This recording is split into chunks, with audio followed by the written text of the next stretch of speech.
আপনাকে চিনতে হবে আগে যে পীরকে, অনেকে পীরের সুরত ধরে বসে আছে। সম্মানিত ভাইয়ের আমার, এখানে আপনার এই পীরের কিছু পরিচয় এখানে তুলে ধরা হয়েছে কিতাবে।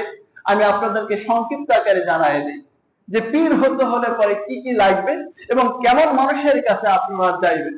1 নম্বর, হক্কানি পীরের পরিচয়।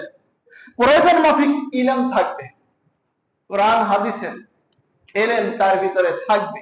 শরীয়তের বিধিবিধানগুলো কোথায় কি আছে, কোনটা জায়েজ কোনটা না জায়েজ, কোনটা ফরজ কোনটা ওয়াজিব কোনটা সুন্নাত কোনটা মুস্তাহাব, এই সম্পর্কিত এলেম তার ভিতরে 1 নম্বর থাকতে হবে। দ্বিতীয়ত, আমল আখলাক ও আকীদা বিশ্বাসের ক্ষেত্রে সামগ্রিকভাবে শরীয়তের পূর্ণাঙ্গ অনুসারী হবে।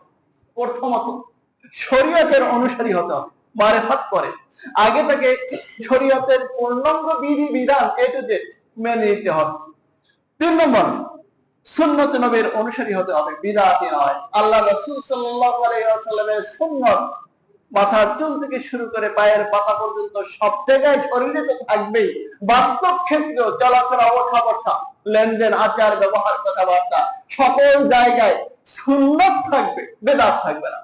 সম্মানিত ভাইয়েরা, 4 নম্বর, দুনিয়া বিমুখ হতে হবে এবং নিজে কামেল দাবি করবে না।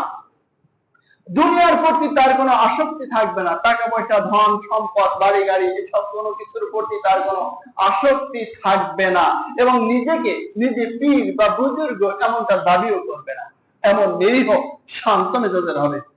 4 নম্বর, 5 নম্বর, কোন কামেল শায়েখের কাছ থেকে অনুমতি প্রাপ্ত হবে। যারা বিজ্ঞ আলেম এমন মানুষের কাছ থেকে অনুমতি প্রাপ্ত হবে, তারা বলবে যে হ্যাঁ, ইনি একজন আলেম, ইনি একজন পীর, ইনি একজন বুজুর্গ। 6 নম্বর, সমকালীন ন্যায়পরায়ণ উলামায়ে কেরাম ও মাশায়েখ তাকে ভালো জানতে হবে।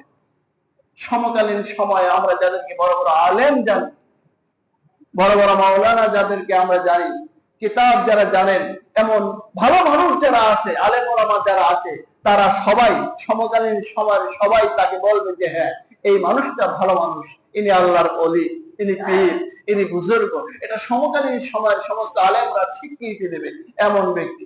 এবার এখানে এসে আমাদের অনেকটা থেকে যায়, আমরা যাদের কাছে দৌড়াই সেই সমস্ত পীর আর বুজুর্গদের ব্যাপারে কি বর্তমান সময়ে সারা বিশ্বের আলেম ওলামারা কি এই ফতোয়া দেয় যে হ্যাঁ, অমুক সাহেব খুব ভালো? আপনারা নিজেদের কাছে প্রশ্ন করে দেখেন। সম্মানিত ভাইরা আমার, 7 নম্বর, তার সোহবতে কিছুকাল অতিবাহিত করার দ্বারা আল্লাহর মহব্বত বৃদ্ধি পাবে এবং দুনিয়ার মহব্বত হ্রাস পাবে। তার সাথে ওঠা বসা করার কারণে শরীয়তের বিধি বিধানগুলো আগে পালন করতো না, এখন পালন করা শুরু করবে। পরকালের জিন্দেগিতে কি হবে এটা নিয়ে সে চিন্তা ভাবনা করবে। তার চরিত্রের পরিবর্তন হয়ে যাবে, দুনিয়ার প্রতি তার আসক্তি কমে যাবে। এমনটা লক্ষণ হবে একজন মুরিদের। মুরিদদের অধিকাংশই শরীয়তের অনুসারী হতে হবে।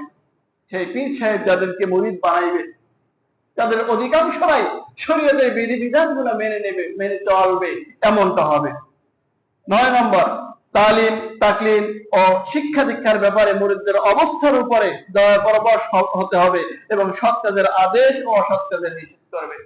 সৎ কাজের আদেশ পীর বুজুর্গ সাহেবরা করেন, কিন্তু অসৎ কাজের আদেশ আমরা খুবই কম পরিলক্ষিত হচ্ছে, যে অসৎ কাজের আদেশ আমরা অনেকেই করি না। সম্মানিত ভাইয়ের আমার, এই গুণগুলো একজন পীর সাহেবের থাকবে।